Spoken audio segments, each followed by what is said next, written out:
প্ৰথম মই বজাইছিলোঁ 2017 চনত 26 ঘণ্টা 41 মিনিট গিনিছ ৱৰ্ল্ড ৰেকৰ্ডৰ কাৰণে। সেইটো 17 চনত আছিল।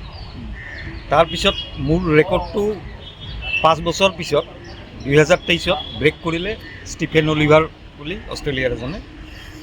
তেওঁ মোতকৈ 3 মিনিট বেছি বজালে, 26 ঘণ্টা 41 মিনিটতকৈ 3 মিনিট বেছি বজাই ব্ৰেক কৰিলে। তাৰপিছত 2023ত মই এগেইন 36 আৱাৰ ননষ্টপ বজালোঁ আৰু বজোৱাৰ পিছত গিনিছৰ পৰা কাউণ্ট হৈছে 32 আৱাৰ্ছ। এতিয়াও অফিচিয়েলি তেওঁলোকে ডিক্লেয়াৰ দিয়া নাই, কিন্তু তেওঁলোকে কাউণ্ট কৰি থৈছে আৰু। তাৰপিছত ভাবিলোঁ মই এইটো আৰু অলপ আগুৱাই দিওঁ, গতিকে টাৰ্গেট ল'লোঁ 48 আৱাৰ্ছ, কিন্তু 32 আৱাৰ্ছ যিহেতু মোৰেই আছে, গতিকে তাৰ পৰা অলপ বেছি বজালেও ৰেকৰ্ডটো ব্ৰেক হয়। এতিয়া সেইটোৰ কাৰণে মই তথাপি টাৰ্গেট লৈছোঁ 48 আৱাৰ্ছ।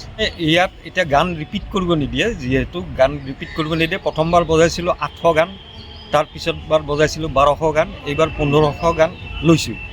আৰু এই গানসমূহ মনত ৰখা অতি কষ্টকৰ, আৰু বজাওঁতে প্ৰথমবাৰ হাতো কাটিছিলে, হাত কাটে আৰু 3-4 মাহ হাত মুঠি মাৰিব নোৱাৰি, বিষায়। এইটোৰ কাৰণে প্ৰেক্টিচ লাগিব বহুত, আৰু কিছুমান হাতৰ এক্সাৰচাইজ আছে, এইবিলাক কৰি আছোঁ।